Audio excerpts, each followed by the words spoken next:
The Spin-Off Podcast Network. Ready to rediscover the joys of cycling? With over 300 kilometres of cycle paths across Tāmaki Makaurau, jumping on your bike and going for a ride is such a fun way to discover the city from a different perspective. Cycling is getting more and more popular across Auckland, so now's a great time to join the hype and give cycling a go. Head to at.govt/cycling to find your nearest cycleway today. The Fold is brought to you by O Media, making brands unmissable and public spaces better across Aotearoa.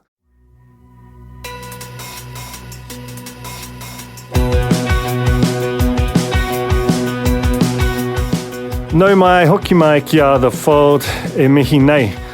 Ko Duncan tōku ingoa. Welcome to The Fold. My guest this week is Dan Ahwa, who is creative director at Viva magazine, which is the Herald's fashion, beauty, food and wellbeing publication in its own words. Viva is super interesting to me. It's a newspaper inserted magazine or a NIM in the kind of crude acronyming of the industry. But it's also one that very much feels like a real publication. The kind of cliche or the worst version of a NIM is something that is basically just purely exists. So they've got a masthead and a couple of cheap stories so they can sell ads around. You see a lot with cars. You see it a lot with property is like the classic example. You know, you might have 3 stories and, 100 pages of ads on a good day.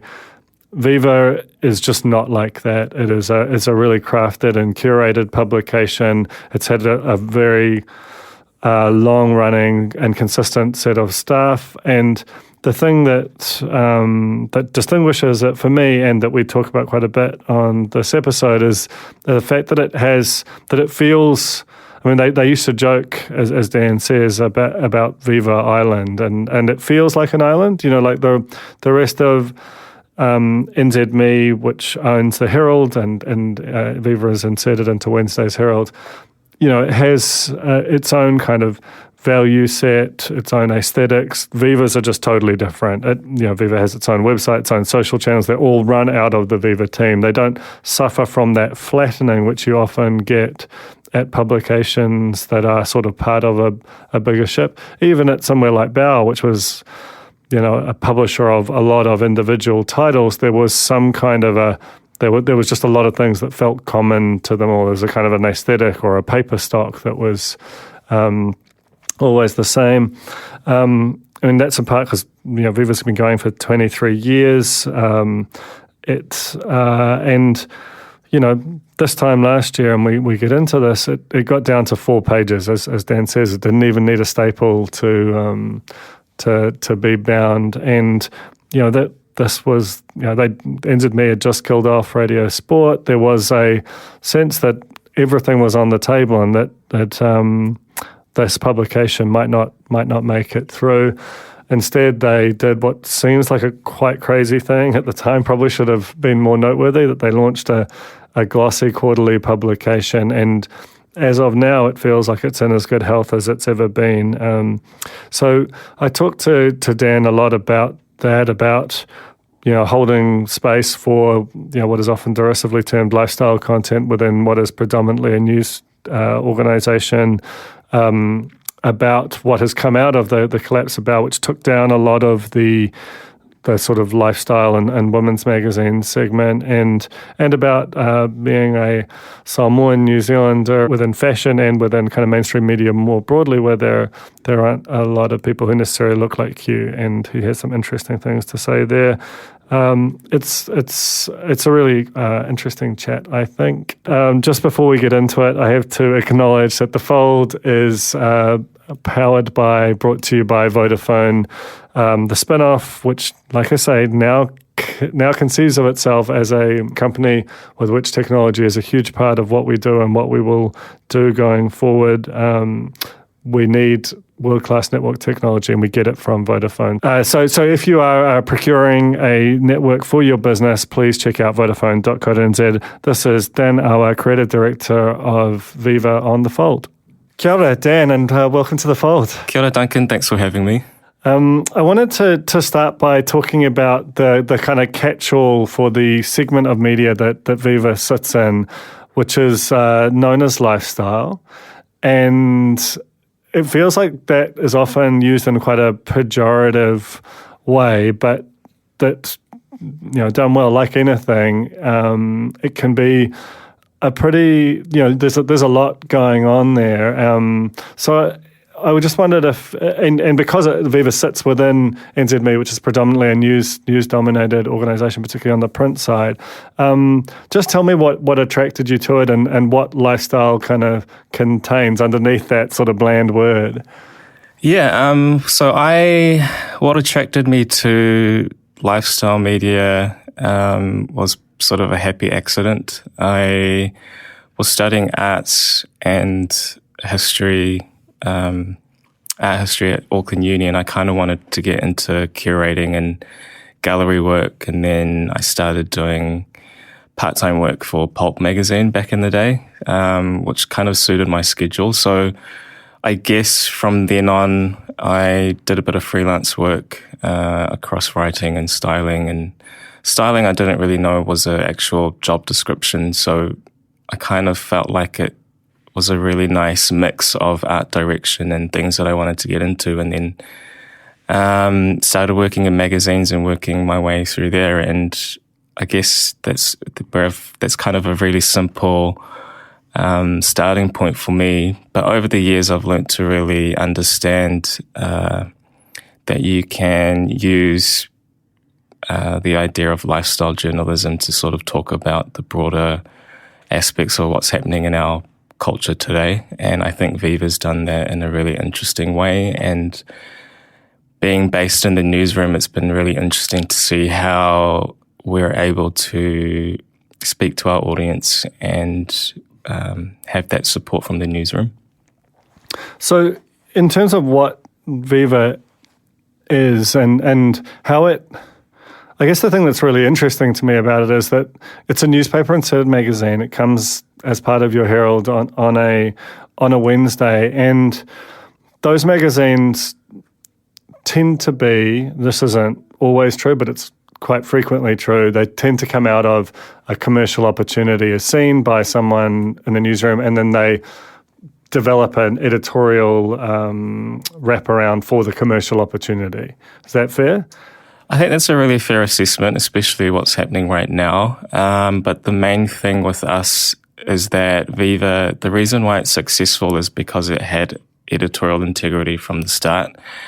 And I think commercially advertisers want to be part of that environment because we've built that trust over the years. So everything that we do doesn't come across disingenuous, whereas if you're maybe starting something now and trying to do all these different things about sustainability or inclusivity, then you've really got to sort of start from scratch. So I think for us, we've been able to develop that relationship with our audience since Viva launched, I think, maybe over 2 decades ago now. Yeah, 98. And I was sort of thinking about what the magazine world in New Zealand was like back then. And, it was 5 years after the launch of Pavement, which was a phenomenally successful magazine in a similar space. There was, Pulp existed. It was essentially pre-internet for all intents and purposes.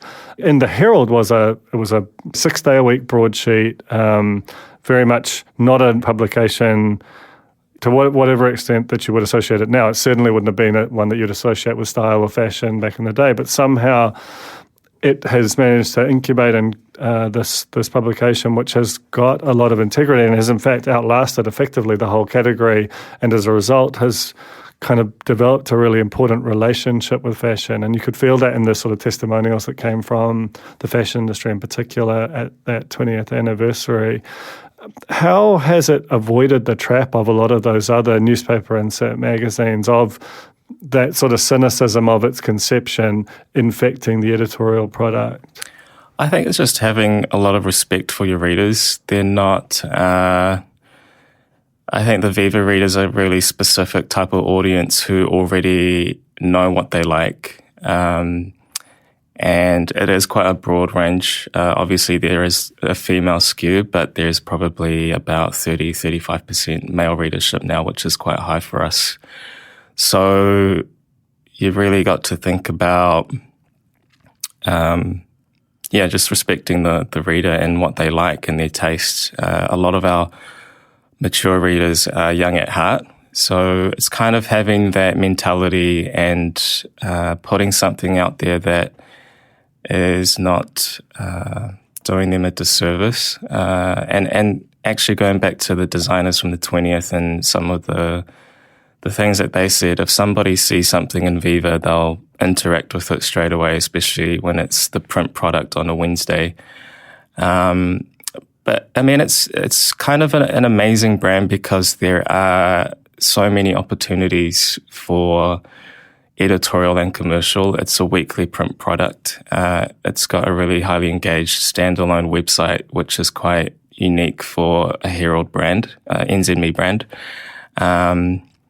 I mean, I know that the radio stations have their standalone websites, but for us as a print product, it is quite unique. And the social media aspect of it, obviously, with lifestyle journalism, it is something that we focus on editorially. We have in the past outsourced a lot of that stuff, but it's never worked out. So the editorial team actually look after a lot of the social media and the website. And now with the quarterly magazine, it just sort of brings in a whole nother dynamic to the brand. I mean, and that's the thing that kind of distinguishes it, right, is there are so many layers to it, from events, from the kind of top of the tree being that glossy print quarterly to the immediacy of like a social channel. It feels like a really rounded publication. How does, how big is the team that creates it, and is, like I think you talked about there was some kind of mad contradiction of launching a quarterly print publication at the same time as there being redundancies within the team at a time of massive uncertainty within the media overall. This is around a year ago. Are you okay? How does all that work? Yeah, I mean, obviously you've got a really strong team environment and everybody's working towards supporting each other. So there's not one person on our team at the moment that is letting things down, which is great. But yeah, I mean, last year everybody sort of dealt with that situation in different ways. When we launched the first volume of the quarterly gloss in September, we didn't know that we'd be doing another one. We just thought this is a one-off. It's a dream that Amanda Linell, our editor, had for a very long time. It was the right place and the wrong time to do it. But we just sort of threw caution to the wind. But I think media last year was just sort of thinking about throwing the rule book out the window and doing things a little bit differently, or being a bit more radical and seeing an opportunity. Obviously, with what happened at Bauer, it opened up a lot more opportunity for us to be able to do something like that, especially commercially. And it exceeded expectations. It did really well sales-wise, and management signed off on it being an actual quarterly. And it just kind of, we're in pre-production now for our 5th glossy a year later. So it's quite an interesting journey the last 12 months for sure. Do you feel more connected to that sort of magazine sector, in terms of what Viva is than, newspapers, which I guess you sit potentially uneasily at the seams between those two cultures? Yeah, I mean, you know what it's like. It's a really small town, so everybody sort of makes their way around different media companies. Everyone at Viva has worked in magazines when it used to be ACP and also Bauer, so we do understand the structure of magazines commercially and editorially. So we use that to our advantage on both the quarterly and the weekly. So there's a really strong understanding there. I don't have a preference for either or. I do love newspapers. I do love I mean, when I first started at the Herald, I was managing the style pages for Canvas. So I sort of do a little bit of that still. But I like the immediacy of it. I like the immediacy of a weekly and speaking to an audience that is a bit more engaged and maybe interested in things other than just fashion or food or culture, which are all really important things to what we cover. When in that immediate aftermath, where of the or through the pandemic, radio sports shut down. There were redundancies at all the major media companies. I think Viva got down to, what was it, 4 page? It got very thin. Yeah, I mean, for the longest time, we will never go down to less than 20 pages. So it was quite confronting when we saw this time last year that Viva was 4 pages inside the Herald, no staple in the spine. You don't need one, right? I was like, I remember sending Amanda a picture and just freaking out, and seeing it that way, it was confronting. You work so hard to really build a really strong product and a strong magazine and a strong relationship with your readers, and that felt like, we've really got to do something radical here. So, 2 months later, we launched the Gloss, and it built a really great business case for us to actually support the weekly and maybe hire a few people back that were lost in that first round of redundancies. Yeah, it's kind of stunning to think of, that transition from getting stretched so thin that, measuring it in microns to then, you'd have to look at the suite of things that Viva does now a year on, and it's probably more substantial than it's been at any point in its 22-year history. Totally, and then you're trying to save this publication, working from home. We lost our digital editor, so I was managing the website. I look across, working from home. So looking back at that time now, you kind of have to laugh, but it was quite an interesting moment for Viva. And looking at where it is now and the potential for it, it's exciting. I mean, Viva is, it's about food and fashion and style and beauty and so on. It's not a political publication, but that same period saw the Black Lives Matter protests, which were, impacted every community. And Viva, obviously Tuila Fuatai wrote a kind of a stunning piece last year during that time about, reaching out to the New Zealand Black Lives Matter movement, and then basically saying we wouldn't speak to the Herald, and that being quite a confronting thing for her as a journalist. Viva itself has felt like it's had a different, it's been a lot more kind of progressive and inclusive, and you just have to scroll through those covers to see the vision of New Zealand and of beauty and fashion that comes across there. How does, and you are a Samoan New Zealander, how does that kind of perception of a sort of a mainstream media that can be quite starkly white, quite a starkly Pākehā perspective, but you work for a publication within that feels like it's animated by a different value set. How do you sort of navigate all that? To be honest, I don't really sit down and think about it. There's no strategy around it. For example, with Instagram, I manage a lot of the Instagram content, and you can be a little bit more freer with what you're putting out there. And that kind of helps us navigate things, because that, a lot of that Instagram audience aren't actually probably reading or picking up the weekly print magazine. So you're speaking to an audience that are potentially a little bit younger and a lot more engaged with social situations that are happening around the world. So we definitely have discussions about it as a team every week, and we think about how we would cover these topics. Again, we look at and see at what the newsroom are doing, but then we aren't really dictated.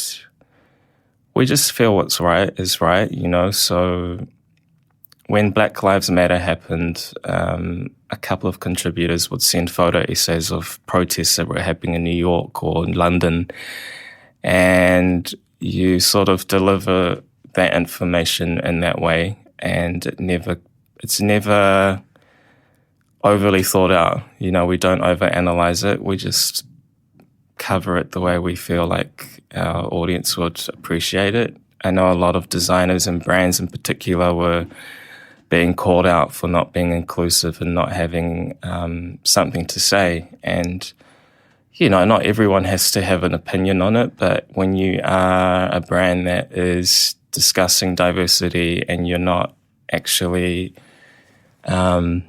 addressing what's happening, or the people in the team aren't diverse, then you do have to sort of be held accountable for that. And I think Viva's very good at opening up that dialogue and that conversation. We never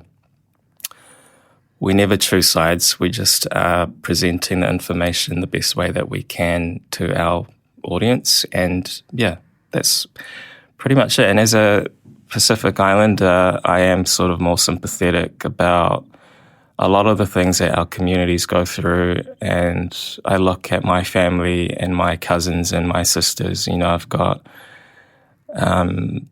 people that want to see themselves represented in the magazine. So, I think about them when I'm putting a shoot together.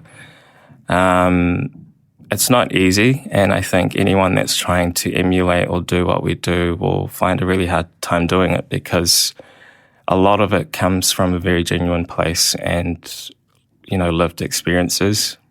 Have you found, you've been involved in fashion now for, 15 years or more, or, do you feel like it's gotten better at, in terms of being a place where people of different cultures, backgrounds, and so on can feel represented or feel like there's a place for them? It did have a reputation for being a pretty tough environment. When I first started out, it was very much a specific type of look and size, and definitely white.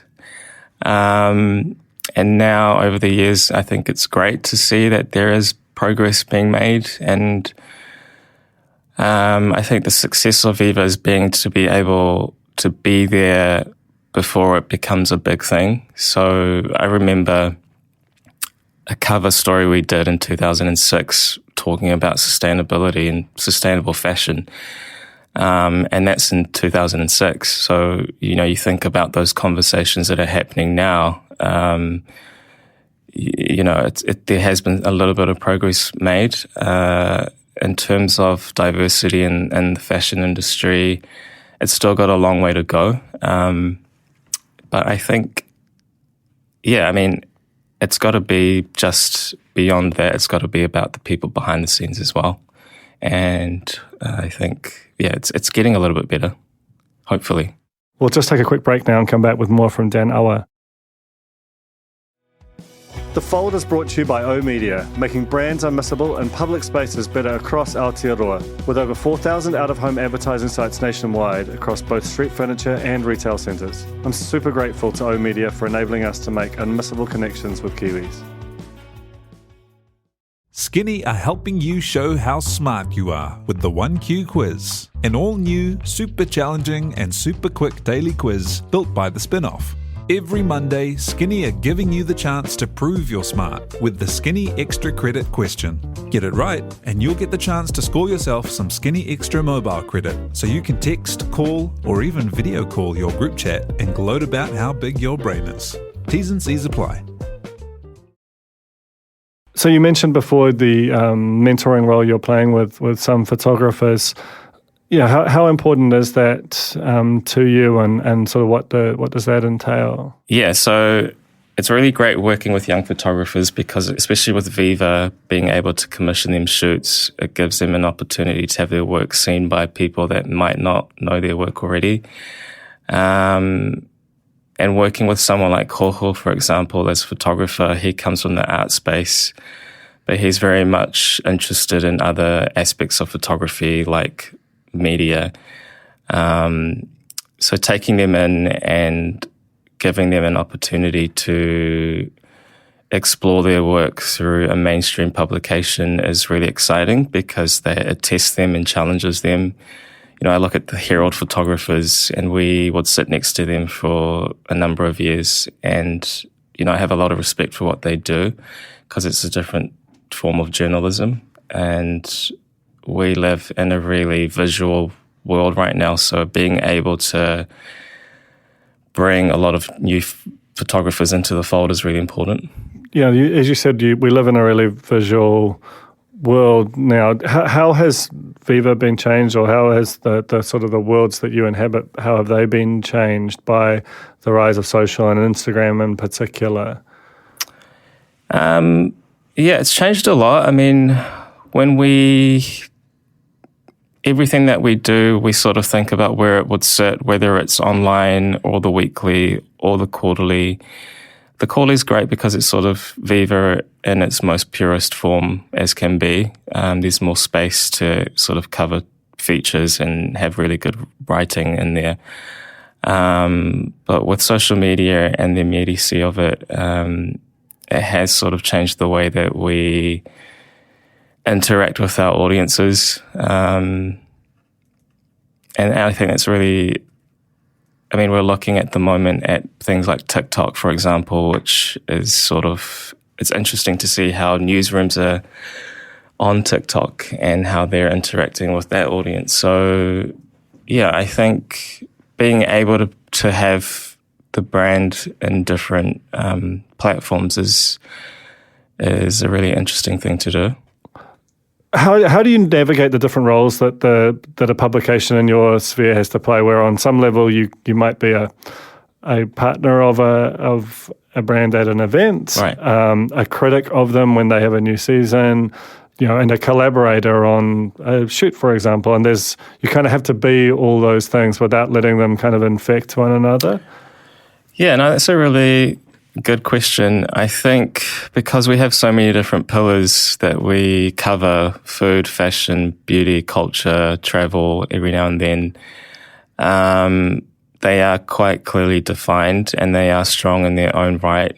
I look at someone like Jesse Mulligan, who's our dining out editor.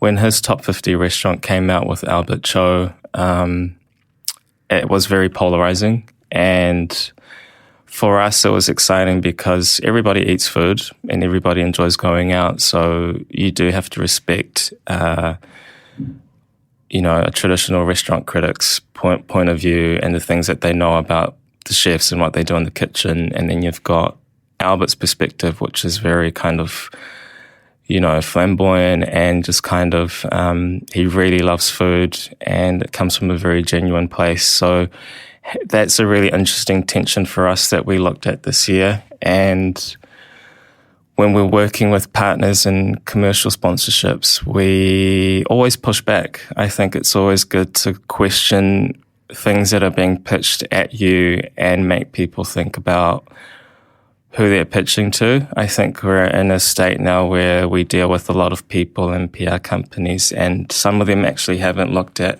Viva. And so sometimes they'll pitch us something that's completely irrelevant. So it's just about reminding people and educating people that these are our policies, this is where we stand, and we stick by it a lot, we push back a lot, but I think in the long run, that's, a measure of a really successful brand and publication. Because Viva is so broad, the fact that it ultimately kind of intersects with a number of different things that the newspaper does, whether that's music or culture or travel.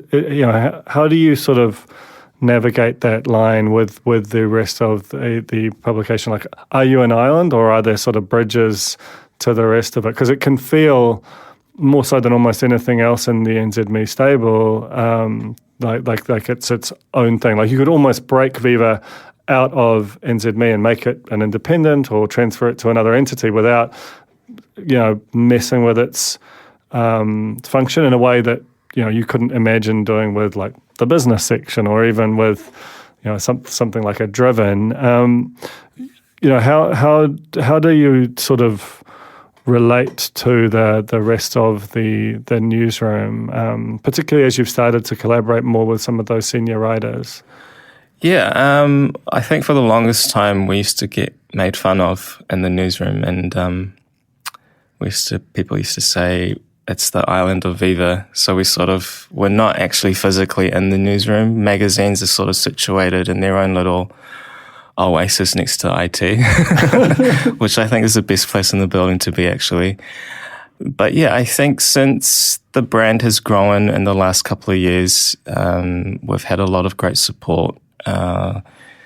Mariana, who I know you've spoken to before, she's someone that we work with quite closely, and she sort of is a great connector for us in the newsroom.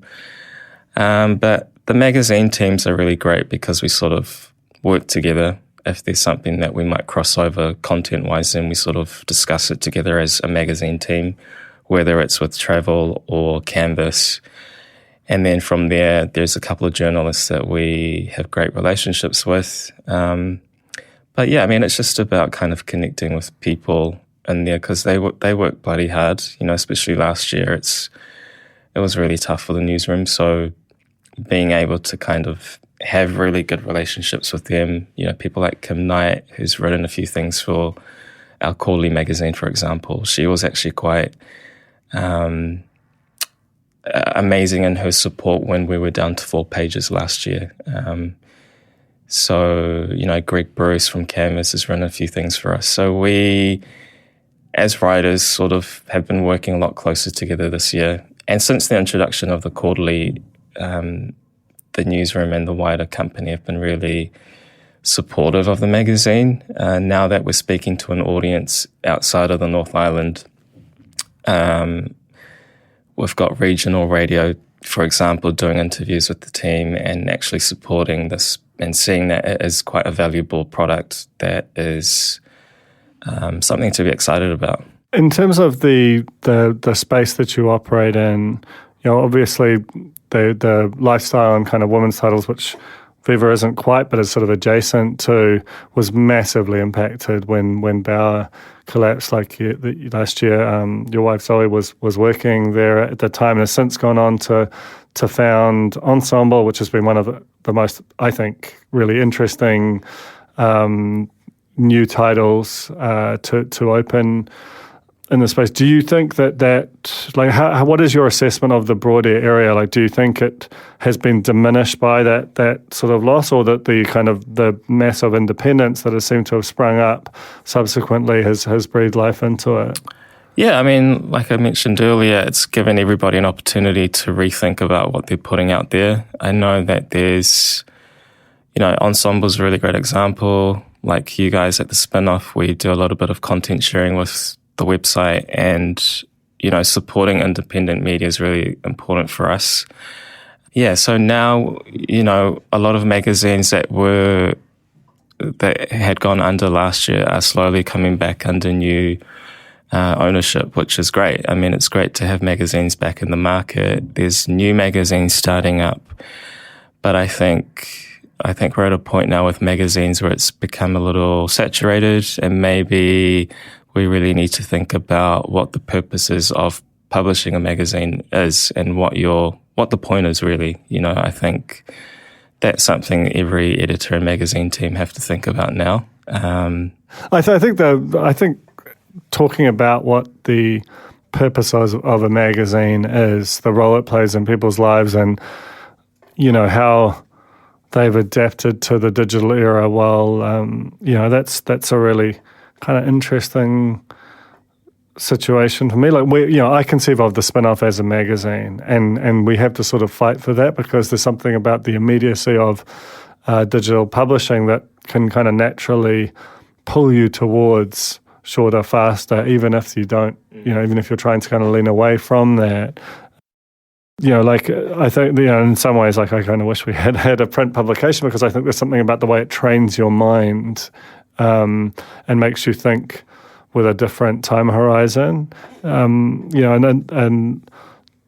think Viva, the way it's structured with those publications, does that help? Like, kind of in terms of the holistic sense of what the brand is, to have those, to naturally kind of slot into one of those boxes? Yeah, I mean, I think that's the point of the quarterly as well. It's become a bit of a collectible. People still like holding a magazine. I know that's sort of cliche thing to keep going on about, but like people do appreciate print. And again, having that complemented by a really good website offering, it's just about recalibrating your eyes. It's sort of like there's only so much that you can look at on a screen. So having those two, print and digital offerings, is really quite amazing for us to be able to do and do well. Well, it's just a beautiful thing to see the magazine go from that sort of just surviving 4-pager to this kind of, seemingly, as big as it's ever been a year on. So congratulations for that. Thanks so much for coming up, Dan. Thanks for having me, Duncan.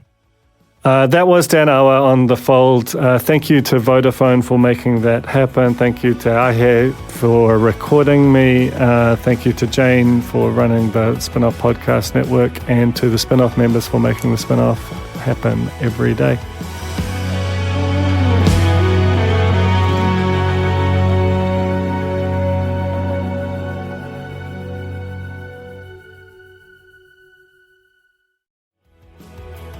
That was The Fold, brought to you by our partners at O Media, making brands unmissable and public spaces better across Aotearoa. Huge thanks to O Media for sponsoring this episode of The Fold and enabling us to make unmissable connections with Kiwis.